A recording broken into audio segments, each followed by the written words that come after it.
Salut! Bienvenue dans le premier épisode de notre série Flash Oral. On attaque les 23 premières questions-réponses issues du quotidien, respire, répète et laisse le français sortir naturellement. Salut, tu peux te présenter un peu plus en détail? Je m'appelle Elodie, j'ai 23 ans et je viens d'une petite ville toute proche de Lyon, dans le centre-est de la France.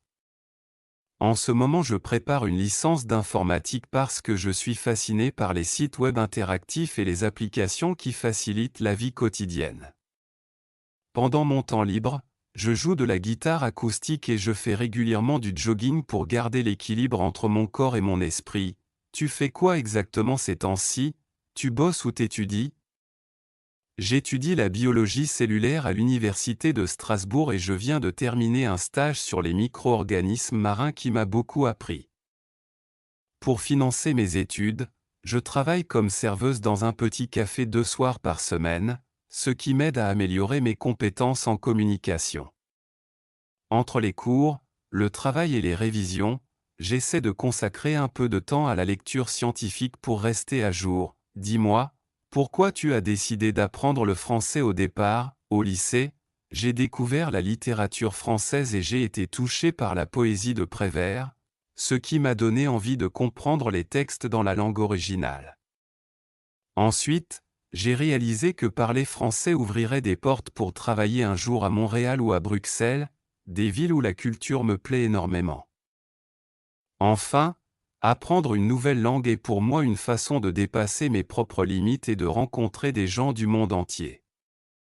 Tu habites où exactement et comment est ton quartier? J'habite dans le 11e arrondissement de Paris, tout près de la place de la République, dans un petit studio lumineux qui donne sur une cour intérieure.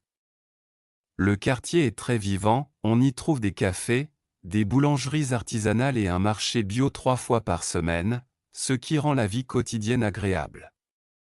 Malgré l'agitation, il existe aussi des ruelles calmes où je peux lire tranquillement le dimanche matin. Parle-moi un peu de ta famille, vous êtes combien et vous faites quoi? Nous sommes 4 à la maison, mes parents, ma petite sœur Léa et moi, et chacun a un caractère assez différent, ce qui rend les repas animés. Mon père est infirmier de nuit, ma mère enseigne l'anglais au collège, et Léa, qui a 14 ans, joue dans l'équipe régionale de basket, donc nos horaires sont parfois compliqués à coordonner. Malgré tout, on essaie de dîner ensemble au moins 2 fois par semaine pour échanger sur nos journées et garder un lien fort. Tu as des animaux chez toi ou tu préfères rester sans? J'ai un chat gris qui s'appelle Mocha et qui a déjà 6 ans. Il passe la plupart de son temps à dormir sur le rebord de la fenêtre pour profiter du soleil. Le soir, quand je rentre, il devient très joueur et court après une petite balle en mousse que je lui ai achetée au marché. Avoir Mocha à la maison m'oblige à suivre une routine. Par exemple, rentrer avant 22 heures pour son repas, ce que je trouve rassurant. Comment tu te rends au travail chaque matin? C'est compliqué, je prends d'abord le bus numéro 42 jusqu'à la gare centrale, ce qui me laisse le temps d'écouter un podcast en français pour m'exercer à la compréhension orale. Ensuite, je prends la ligne A du métro pendant 3 stations avant de marcher 10 minutes jusqu'au laboratoire où je travaille. Le trajet dure 45 minutes au total, mais je le trouve supportable parce que je peux réviser mon vocabulaire ou lire quelques pages d'un roman. Qu'est-ce que tu aimes faire le week-end pour te détendre complètement? Le samedi matin je vais courir dans le grand parc près de chez moi. Puis je m'offre un bon petit déjeuner au marché. Avec un croissant encore chaud et un jus d'orange frais. L'après-midi, je retrouve souvent mes amis dans un café-livre où l'on peut feuilleter des bandes dessinées tout en buvant un latte.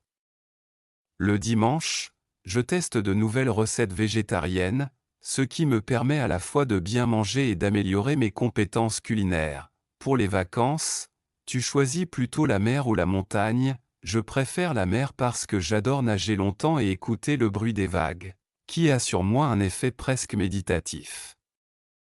J'aime aussi marcher le soir sur la plage pour admirer le coucher de soleil et prendre quelques photos souvenirs. Cela dit, une petite randonnée en montagne au printemps ne me déplaît pas. Car l'air est pur et les paysages sont impressionnants. Parmi les plats français, lequel te fait vraiment craquer? Je raffole du bœuf bourguignon, surtout quand il a mijoté pendant des heures et que la viande devient incroyablement tendre.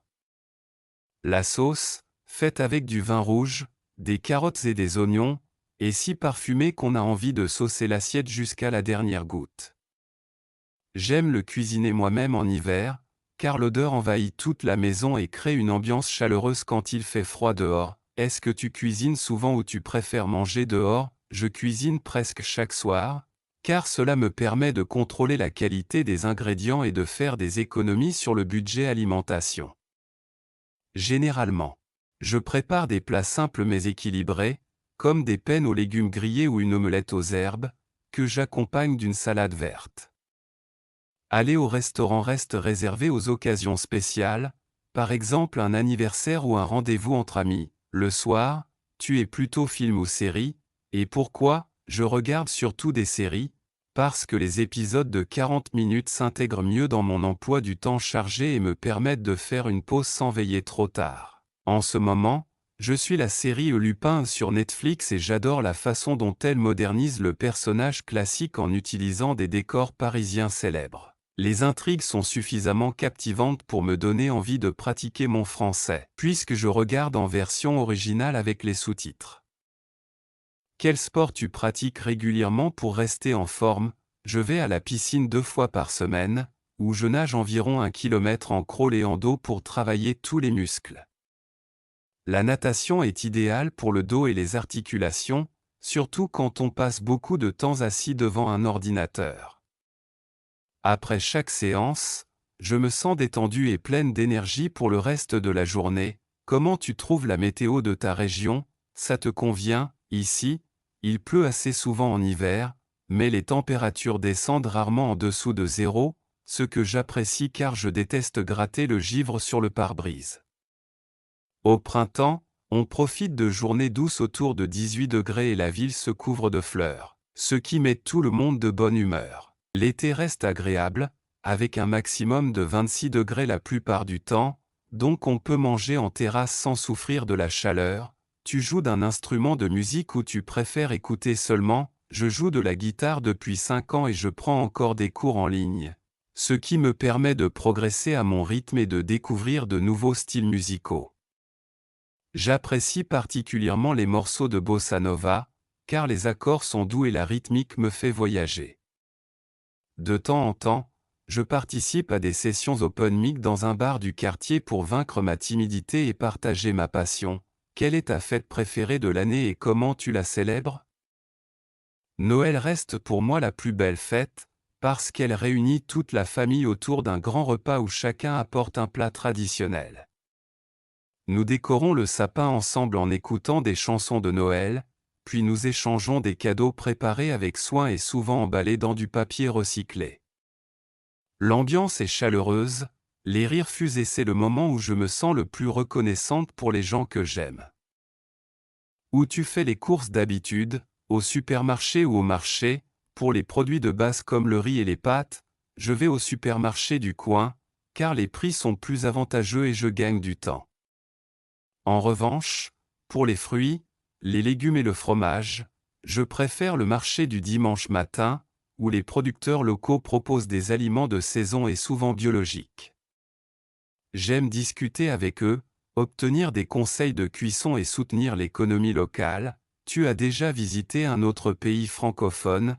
Comment c'était? L'année dernière, je suis allé en Belgique pour un long week-end et j'ai été séduite par le charme historique de Bruxelles, notamment la Grand Place illuminée le soir.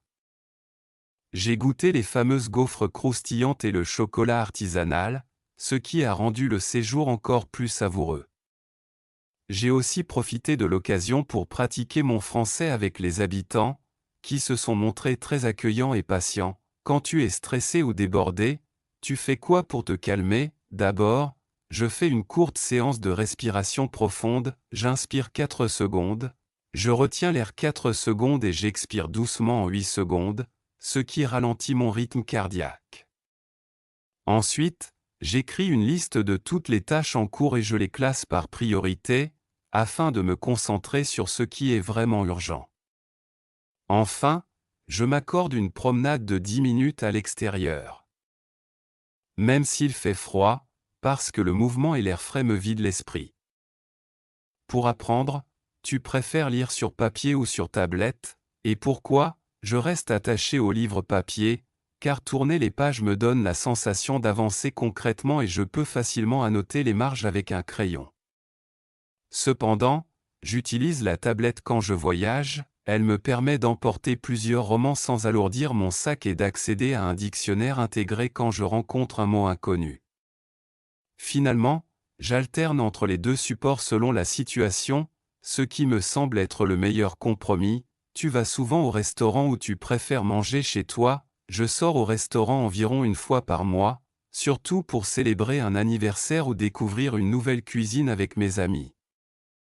Le reste du temps, je prépare mes repas à la maison, parce que c'est moins cher et plus sain, je peux réduire le sel et le sucre selon mes besoins.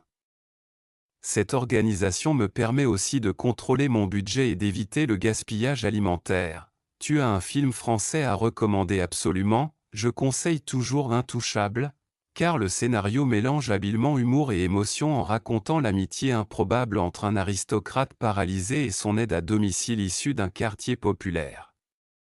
Les acteurs Omar Sy et François Cluzet sont d'une justesse remarquable, ce qui rend chaque scène touchante sans être larmoyante. En plus, le film aborde le thème du handicap avec beaucoup de délicatesse et d'optimisme. Parle-moi un peu de ton travail de rêve, ça ressemble à quoi? Mon travail de rêve serait de devenir graphiste dans un grand studio de jeux vidéo, où je pourrais créer des univers visuels immersifs et collaborer avec des scénaristes passionnés. J'aimerais participer à toutes les étapes, depuis le croquis initial jusqu'à l'animation finale, pour voir mes idées prendre vie et toucher des millions de joueurs. Pour y parvenir, je constitue progressivement mon portfolio et je suis des cours en ligne pour maîtriser les logiciels de modélisation 3D. Bravo! Première étape terminée. Pour passer à la vitesse supérieure, inscris-toi dès maintenant à notre cours de préparation d'Elf d'Alf, et profite de 10% sur le stage d'été avec le code SUMMER avant le 15 mai.